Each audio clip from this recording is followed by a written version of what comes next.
For this episode of Coffee with Closers, I'm sitting down with Josh Fedie, founder and CEO of SalesReach, a buyer engagement platform. During my conversation, Josh shared practical advice on how to engage the buyers better and how to make the buying journey enjoyable from all the way from marketing interaction to customer success. Stay tuned for my conversation with Josh. Thanks for joining us for this episode of Coffee with Closers, where business leaders share insights on how to build businesses from the ground up and best practices for innovating in their industry. Hey Josh, I'm super excited to have you join me for this episode of Coffee with Closers. Yeah, thanks for having me on. Appreciate it. Most certainly. Yes. So every entrepreneur has an interesting story of how they overcame obstacles to become an entrepreneur. I'm pretty sure you have something very similar to share. So can you share with our audience a little bit about you and your journey of becoming an entrepreneur? Well, I mean, I don't know that every entrepreneur has a fun story. I mean, Paris Hilton doesn't have a very fun story, right? She calls herself an entrepreneur, and it's just a whole bunch of money that ended up in her bank account from Daddy Warbucks, right? No, but yes, most entrepreneurs have an interesting story. Of course, I have an interesting story. I'm not your, I'm not the typical, hey, went to college, got the degrees, got the business degree, got the MBA, did all the things right in life sort of person that ends up starting a business. I'm like the other group of entrepreneurs, the people on the fringes, the people that didn't follow the norm and had to start a business because nobody wanted to hire them. And I say that in jest. I mean, obviously I had jobs, people wanted to hire me and it was fine. However, I always had a burning desire to just do my own thing and to do things the way I wanted to do them all the time. I don't like other people telling me I can't do something, right? So starting a business was something that just kind of ended up happening to me. My first business I launched, when was it? I don't know. 10 to 15 years ago, I started a marketing agency. And that was during the last recession when agencies were letting go of all of their talent. And I just thought there's got to be a better way. We don't need to have all these bodies in an office. And I put together a virtual team at that time where I had 25 independent freelancers that were doing some work that I would source, and I would manage the projects, and we'd all come together when we were needed. That was a lot of fun. That was my first business. But outside of that, I've had a lot of roles in business development, some stints in marketing. Most specifically, my background has been in the creative spaces. So marketing agencies, digital product development firms, things of that nature. It started in true marketing agencies. And then as my career progressed, I moved into digital product development. That's really something that I fell in love with, was building digital products. It turned out my mind really worked well in that way. And that's kind of what translated into me taking the jump with my current business, SalesReach, and bringing on a team that could build a digital product that we could sell to the marketplace. So how did you go from a service company, built a group of people and built almost like a virtual team and have worked pretty much your entire life in sales and marketing to becoming a SaaS founder? Where did that idea for a SaaS come about? Yeah, I mean, it just happened, honestly. If I would have thought it out too much, I probably would have never done it, honestly. My background in the creative services space, I love the world of marketing. I love the agency lifestyle and the life and just dealing with clients and all of that stuff. But what ended up happening was when I owned my own marketing agency, I hated my personal sales process. I hated it. I thought it was horrible. What was happening was people would ask me to send them information after meetings. That's what they always do after meetings, right? Great. Sounds great. Send me some information. All right, fine. I'd load up emails. I'd send them stuff. And then, they'd go silent for a couple weeks, a month, right? And then I'd get that frantic email. Hey, I'm about to go in front of leadership. I can't find that one thing that said something about something. And I don't know where it is. Can you resend it? And I kept thinking, what the heck is wrong with these people? Like, my name hasn't changed. Just search Josh in your inbox. You're going to find all the attachments I sent to you. What is wrong with you, right? And then I realized this isn't you. That's the problem. This is me. If a high percentage of the people that I'm interacting with can't find the things that I'm sending them, that's a problem that I'm creating. So I started building custom pages for my prospects and my customers where they would always find things that they needed from me. I used this in the business development cycle, and I also used it in project management. So if they needed a link to a Trello board or to any sort of approval documents or any sort of, hey, here's the clickable prototype that we're working on for this project. All that stuff I just put in one place, and then they didn't have to ask me anymore, where is it? They had one link to get there. But this was something manual I had to build myself. When that agency folded, when I closed the doors on that, and that's a horrible story that you don't want to go into. We want to keep this upbeat and lively, but hey, every founder has that story in their background of the epic failure, right? Some people would refer to it as a big lesson, right? A big learning moment. Whatever you want to call it, it was an epic failure. That agency went away. And when I started working for other people, I still had the same problem. I didn't like my sales process, but I was no longer enabled to do the thing I was doing for myself. Marketing teams didn't want me building those pages myself, right? What ended up happening was I ended up working for a HubSpot partner agency. And when I was going through their training, I started really kicking myself because when they were talking about all the tools that they've built for marketing teams and teasing that we were going to get to the sales tools soon in the training, I was really angry that I knew they had probably built what I had built and I had missed my moment for another business. And when we got to the sales training portion, I realized they had not done it. And I verified with them that, are you actually going to do this? Are you going to get there? I verified it because I flew out to Boston and met with them, right? And I said, here's what I'm going to build. And I'm going to build it unless you tell me you're already building it. Because I think this is a huge gap in your marketplace. And I think there's a lot of other tools like Salesforce that could use a tool like this as well. They said, we're not building it. So I decided, hey, we're just going to build this thing, right?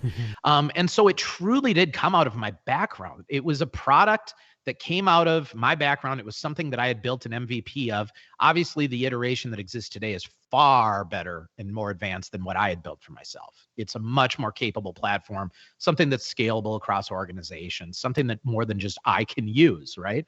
But that's where it really came from, was there's a gap in the market. People need to better engage with their customers. Nobody's building a platform like this right now, so somebody's got to do it. So we're going to do it, right? There were other iterations of it in the market, but nothing like what I had envisioned I wanted to build. So we just took a leap of faith and built it.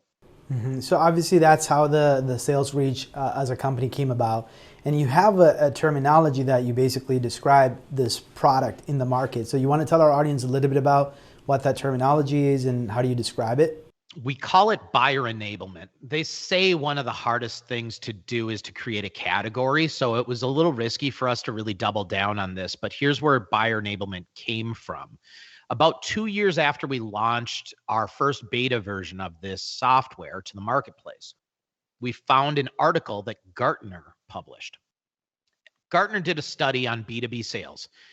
And they found that the number one challenge facing B2B sales is buyer confusion. But what they found was that the way buyers buy today, they're self-informed, right? Marketing teams are peppering the internet with all kinds of information, videos, documents, case studies, testimonials, everything. It's all out there. You can get whatever you want.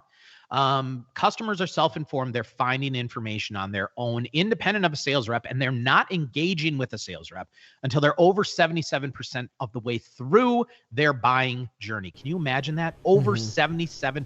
Gone are the days of opening the trench coat and showing people the fake Rolex watches, right? Those are light years behind us at this point. So by the time they reach out to sales, they already are armed with all kinds of information. And then sales comes in. What does sales do? Sales gives them more information.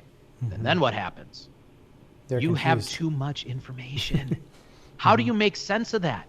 Right? How do you make sense of all this information? How do you know what you're supposed to look at, what you shouldn't look at? What came from the rep? What came from my own independent research? What should I actually share with my team? How do I tell my team why we should go with this? How do I make sense out of this? And so what the study found is that buyers will, in that panic mode, either not move forward at all, stick with the devil they know, not make a decision, or B, make a decision to move forward on a very small scale, right? So let's just take a little taste of this new product and see if it works, sort of thing.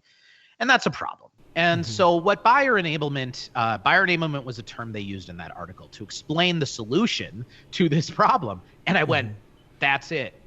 That is what our software does. Because our tool, yes, you could put it under this sales enablement category, no problem. There's 7,000 plus platforms under the sales enablement category.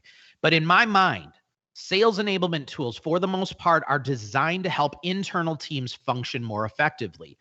Though our tool has a component of that, without question, it helps align sales and marketing. It helps align marketing to other customer-facing teams and to keep sales in the conversation. Pre-sales teams love our software for that reason. But what our real true focus is considering the buyer's needs, because what we know is that if we make it easier for a buyer to understand the deal, that they're more likely to move forward with the deal. So that's what our focus is every day is yes, go ahead. Let's make this easy for internal teams. We have to.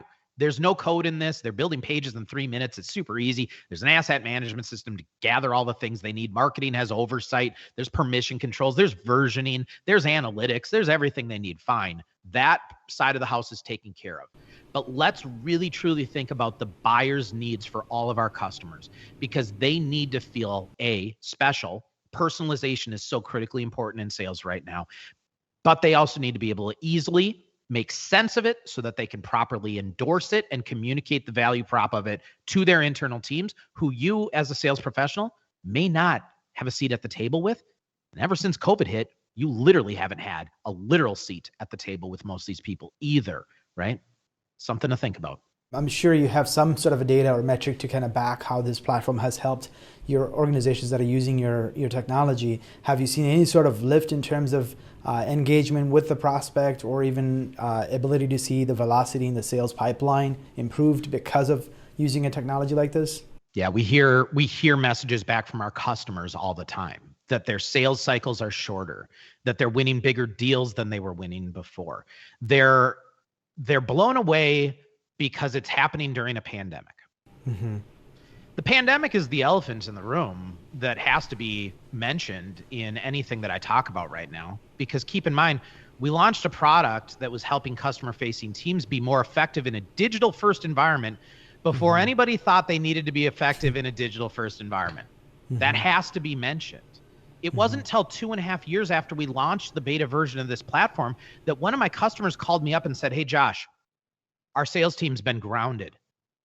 And I laughed at him because I thought, okay, well, that sounds like you got in trouble, right? Like when was the last time you got grounded, right? You got in trouble. And he goes, no, dude, like we didn't get in trouble. We can't fly. We can't visit customers. This pandemic thing is in the news, and our organization, for legal reasons, has determined we can't meet face-to-face with any of our customers. I don't know how the hell I'm going to do my job, was what he said to me. And he went, "You are the luckiest SOB I know, because you built the product that is going to be the solution for this problem." And I was like, whoa, that sounds crazy. This will be a 30-day blip, whatever, right?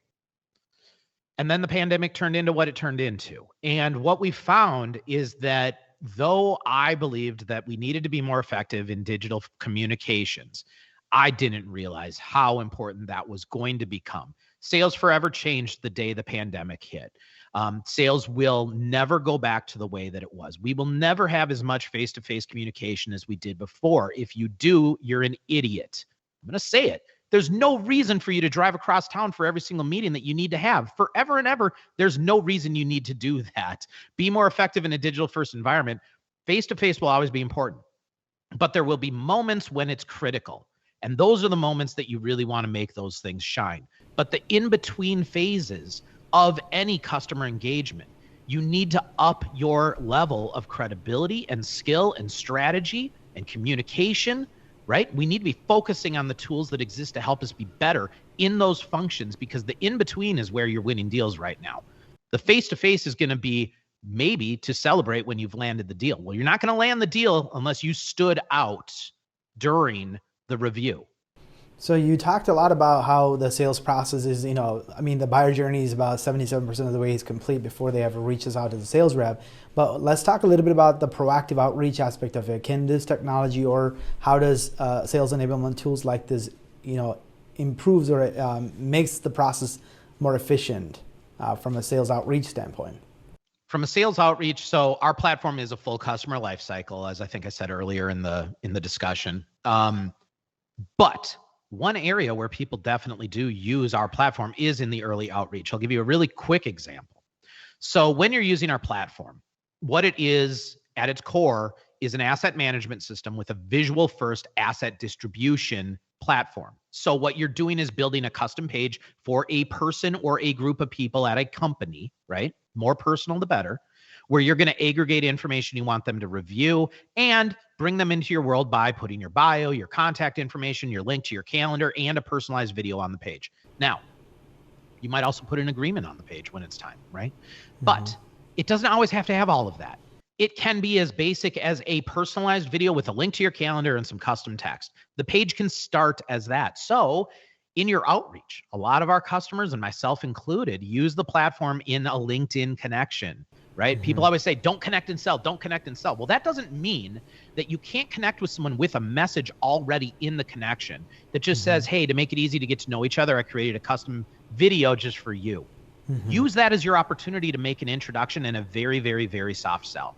Hi, my name is Josh Fedie. I'm the CEO and founder of SalesReach. You may have seen some of the work that we do here on LinkedIn. I talk a lot about sales because our product is used by a lot of sales professionals and customer-facing teams across the country. That's what I do for business. In my personal life, these are the things that I like to do. I'd love to be connected with you. This is the type of content you can expect from me. I've loved the last few posts that I've seen from you, specifically about X, Y, and Z. If you'd like to be connected, shoot me a note, right? Something simple. You put that into your initial request. They can decide whether or not they want to accept that invite, right? And if they're going to complain that that's a connect and sell, then I don't want them in my network anyway, right? That's not a connect and sell. Connect and sell is when you connect with someone under a different guise and then immediately say, hey, you want to buy something? That is schlocky. I'm not going to play that game. But if you're going to give me the information I need to know what you do and who you are in the first stages, then that gives me the information I need to know whether or not I should be re-engaging with this person, right? So early days, I'll create a page like that. Now, if that connection down the road responds to me and says, hey, I've been watching your podcast clips or I've been reading some of your posts and I'm starting to feel like this buyer enablement thing might be something my team should be looking at. Can we schedule a meeting? I update that same page I already created for them. I add some materials to it. I add an explainer video. I add the link to my calendar. I change the video and I say, hey, thank you so much for reaching back out to me. Sounds great. Would love to meet your team. Tell them all about what we built. See if it's a fit for your current needs. You can grab time on my calendar right off this page. You can also review some information that I've loaded onto this page for you. Then after we have that meeting, I'm following up again. Thanks so much for the time today. This is a new video. I've updated this page with some additional information based on what we discussed. I thought this would be helpful for your review. You'll also see some testimonials from some other customers so you can get a flavor for who's using it and how they're using it. They're all on this page for you. Again, I'm keeping the same page live. I'm just updating it. I'm helping them. Then when they say, sounds great, where's the numbers? No worries. I just added a proposal right to the page for you. Go right back to that link that I sent to you. You can share that with anyone you want on the decision-making team. You have every bit of information that you could possibly need in your hands. And then the way I use it in my business and the way a lot of our tech companies use it, because next step is onboarding and training in tech, right? Then I just update the page. I hand it over to the onboarding and training specialist. It's now their page with their contact info, and they update it with training and educational resources right on the page for them. So all the sales literature is gone. Now it's onboarding and training videos and instructions. Again, this can keep modifying all the way through any customer-facing team throughout the entire life cycle of the product. But what I'm saying here is when you set a baseline like that in your organization of simplicity, then it has to carry through. This can't be a promise that we just make in sales and then we cut it off once it gets to onboarding and training. Onboarding and training, in my mind, whatever step comes after the sale in your organization, whether it's customer success, onboarding, training, whatever it might be, whatever comes right after the signing of the check, in my mind, is the most stressful time for any customer. And so we need to keep the promise of organization and simplicity available to our customers. We can't just lead off with it in sales and then leave them out to dry. We got to keep guiding them. We got to be a better digital guide. That's, I think recently I read an article and I can't remember what it was, so I can't quote it, or at least the source. But what I can quote is that it said, the number one opportunity today is building experiences. And that is so true. And this is where so many customer-facing individuals are struggling even a year and a half into this pandemic. Because look, if you're in a customer facing role, you are an entertainer, right? I'm an entertainer, man. Like, I love hosting people. I know the best restaurants. I know the best pairings with whatever burger you're getting. Like, that's who I am. I love doing that. I love providing for my friends and family and hosting things and events and being that person. But when you can't be face to face, that's challenging. And it threw everybody a curveball.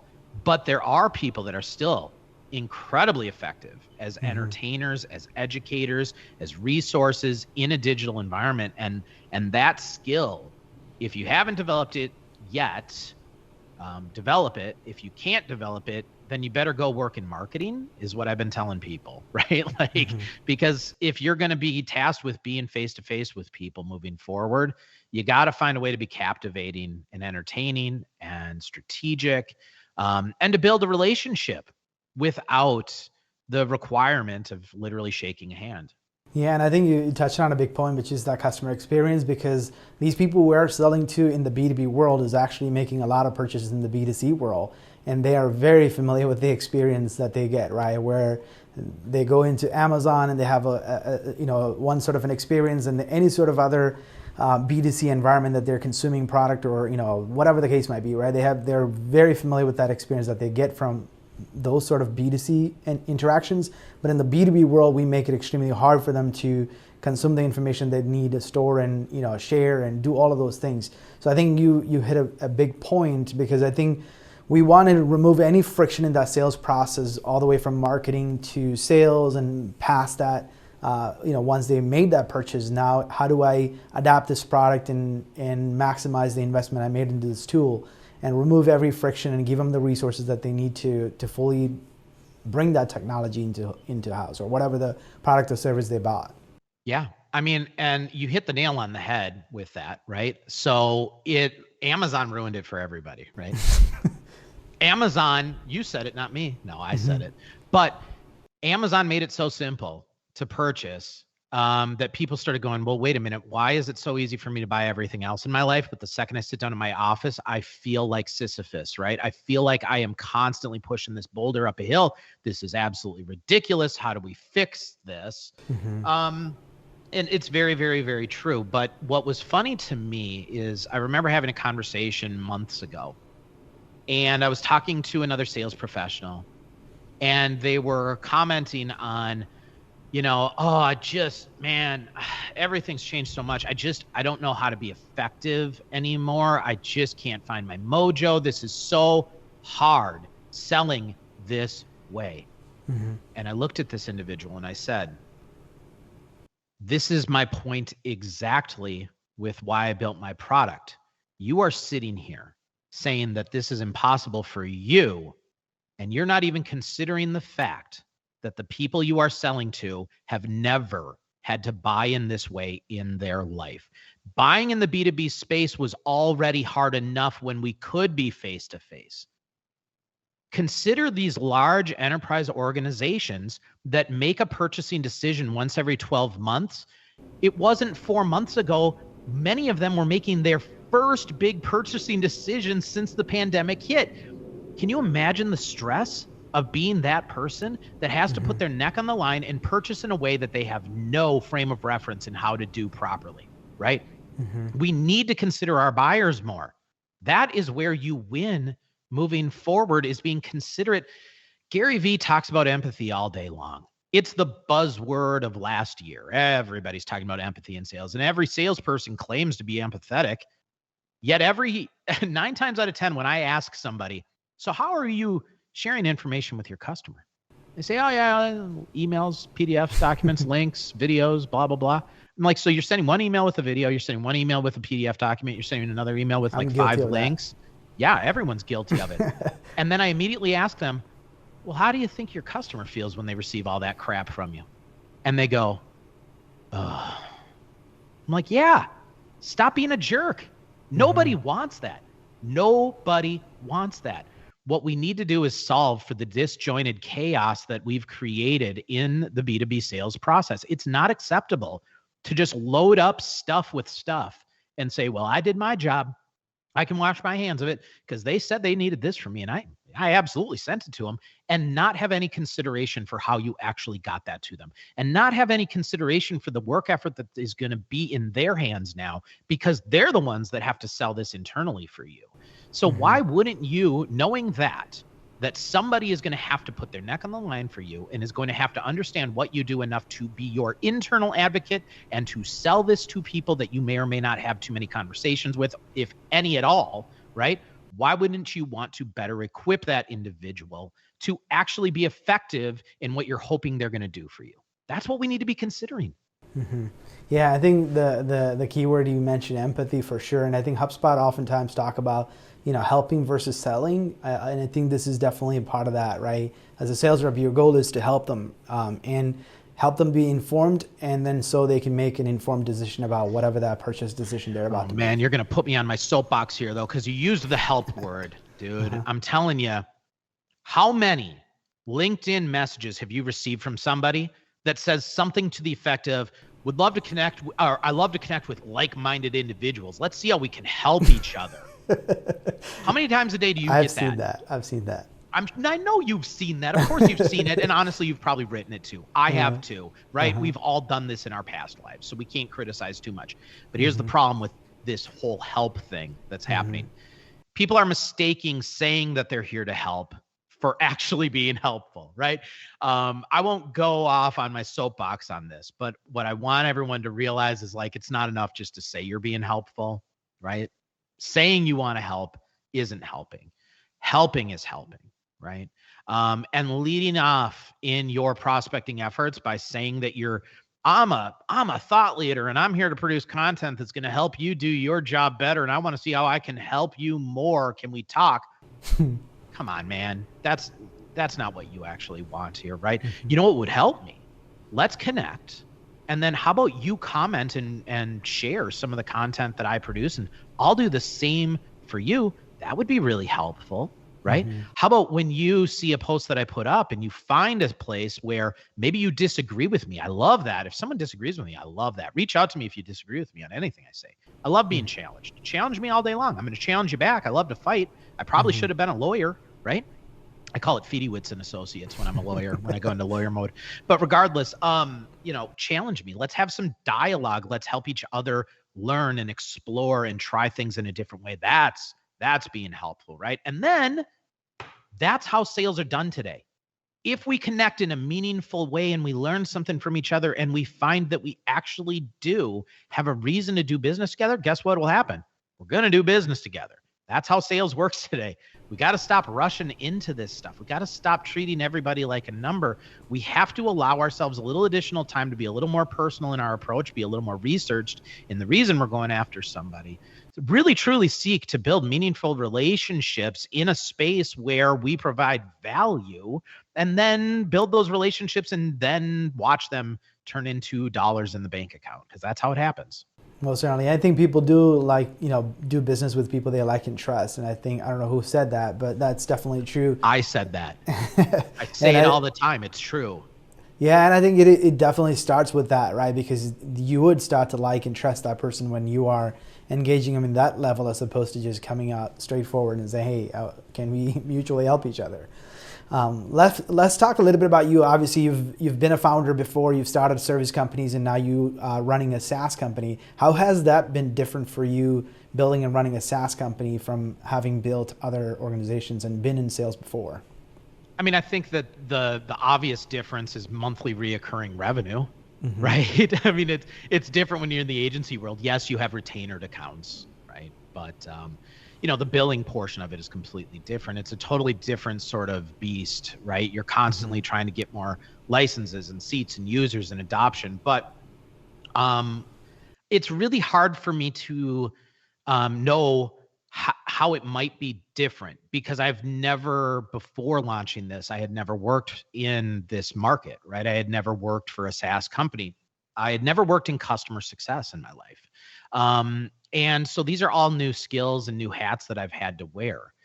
And the interesting thing about it is I really, truly do feel like a lot of the conversations and interactions that I have with existing customers are very similar to the interactions and conversations that I had with people in my agency days. And I think part of the reason for that is because we're building a platform that is a creative tool. You're using your creative part of your brain. You're recording videos, you're building content, you're building strategies. So a lot of it is very much aligned with what I was helping to coach customers with when I was in the marketing space. So, honestly, I don't feel that much of a difference. The big difference would be the ongoing support, right? When I was in my marketing days, there was reporting that needed to be done. Hey, here's what your how your campaign performed. Here's how much money we put towards it. Here's how much we're thinking of doing next month, right? This time it's a little different, right? I'm reporting on, hey, these are the new products that we're rolling out within the ecosystem. Here's some new training videos on how to get yourself familiar with it. Literally answering the support line, right? Getting on the phone with customers. What are your challenges that you're having? How do I walk you through that? Again, there's some similarities to what was happening in the agency world because we were building websites for people. We'd hand over the keys to their website and they forgot how to update it because they wouldn't do it for 4 months straight, right? So there's a lot of similarities, but I think it's because I built a product that in its core is a marketing and sales tool and is very much in line with what I had been doing in my career. So obviously as founders, we have a lot more responsibility, like you said, the customer side of it. You're probably a product engineer. You're coming up with product roadmap and vision for the company. You're also responsible for revenue driving, right, and retention and churn rate, all those things. So what are things that you're doing to kind of invest in yourself to build and grow? Are there any specific podcasts or things that you're listening to really grow your skill and knowledge in being that SaaS founder and someone who can continue to grow the company? Two things. Number one, I have a podcast, and it's called Buyer Enablement Podcast. And what I've been doing with that podcast is having people on the show from all over the world, which has been kind of fun, right? I have friends in like Australia and stuff now, which is great. But having people come on and talk about how they are refining the customer's experience and the things that their organizations are implementing to try to adjust to the way sales is changing and the way buyers' needs are changing. That's been a really great way for me to learn things because it helps me to identify product roadmap items that we should be throwing up, right? Hey, I'm hearing from a lot of our guests that they are really doubling down on X, Y, and Z, and maybe our platform could do a better job of that. So let's add that to the roadmap. How do we bring that in a simplistic way for our users? Let's do it. But the other thing is, I'm very, very, very available to our customers. And I think that when you start a business, that's the one thing that I'm going to miss the most, that I know right now I'm going to miss the most if this becomes a big company someday, because I won't always be able to be that point of contact for all the customers. But right now I can be that point of contact for most of our customers, and I can have a lot of conversations with them. And when they have questions, it's not a simple answer that I give them. Many times I send them back an email and say, do you want to just jump on a screen share? Because there's actually a couple tips and tricks I can share with you because what you're asking has been asked by other people. And these are some of the other things I've seen them do. Let's have a conversation. Let's help you be really effective with the platform, blah, blah, blah. That is my favorite part. And I didn't see that coming. Because I had never worked in customer success. I did not think that customer success would be my favorite part of Sales Reach. And without question, customer success is my favorite part of Sales Reach. My dream, my one-day dream, is to not be the CEO of this business. My one-day dream is to be the chief evangelist. I want to be the Guy Kawasaki to Apple, right? I want to be the guy that gets to create content, to engage, to inspire, to teach, to build evangelism around this platform. That's my dream, is to be that person someday. So if you ever see me change my status from CEO/founder of Sales Reach to chief evangelist, you know that at least most of my dreams have come true at that point. That's awesome to hear. And I think being kind of, being in touch with your customer gives you that direct access to their pain points, which would ultimately define the product, right? And the product roadmap like you define. I think that there's no amount of, brainstorming session in your engineering team that would solve that customer real need as you having the firsthand information. So one thing we as founders don't have enough of is actually time, right? So hacking time and hacking productivity is one of the things that I commonly hear about. So I'm just curious if you have any specific methodology or anything that you follow to be productive with your time, being able to get things done, because I'm sure you have the administrative and other leadership role function that you need to meet as a founder and CEO. So I hate when people ask me this question. Don't worry about it. But I hate when people ask me this question because my answer is not what society wants it to be. Mm-hmm. But I'm an unfiltered person, and I refuse to prescribe to anything just because I'm told that what I'm doing is unacceptable, right? Mm-hmm. And what I'm talking about is the whole hustle porn mentality, right? Mm-hmm. But here's the deal. No joke. I love to work. I love to work. I have been working every single day of my life since I was 8 years old. You can check my tax records if you want to. I'm not kidding you. I've been paying taxes since I was 10 years old. When I turned 10, the IRS fined me for 2 years of unpaid taxes. Okay? I'm not kidding you. I love to work. It is how I am wired. And I am the luckiest person in the world because I found the greatest partner in the world who holds down the fort and takes care of the children and supports me to allow me to do the things that I just need to do, right? I think that a lot of people that hear people say things like that they just work, they say, well, you're compromising your family. No, I'm not. You don't know my family. Come on over sometime. I've got 2 very well-adjusted children that have an incredible life because they have an incredible mother that's able to do whatever the hell she wants with them, right? Mm-hmm. And I get to participate when I can. But right now, my focus is building this business into something that one day I look back and say, whew, would have never got here if I didn't do that and go through all of that, mm-hmm. right? And the reality is, this could fail. 90% of startups fail. This could fail. Every one of my investors knows this could fail, right? I'm not saying that this is for sure going to take off and be the end all be all, and we're going to get acquired by HubSpot or Salesforce for billions of dollars and call it a day. That may never happen. This might be a grind every single day for the rest of my life. I might be doing this job till I'm 85 years old, right? It might happen.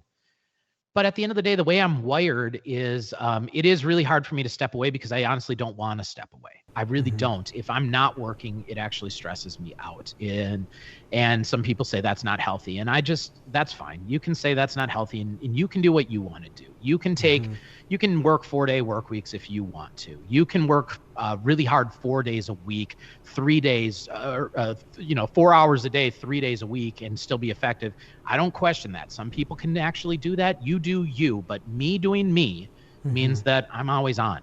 And that's how I thrive. My wife made me start taking weekends off recently.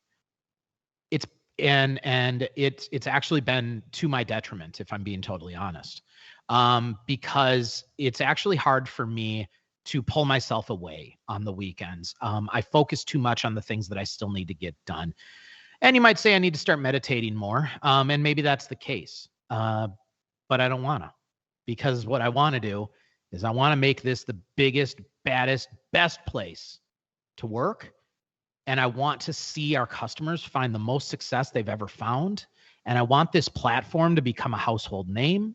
And I want the way that people engage with their customers with our platform to become an expectation across the board. That's what I want to see. And I don't believe that you can do big things when you're not putting in the hard work. I just don't believe you can. Because I haven't seen it in my own life, because I've worked very hard in my life, and there's been some stints in my life where I haven't worked as hard, and I know that the output was far different.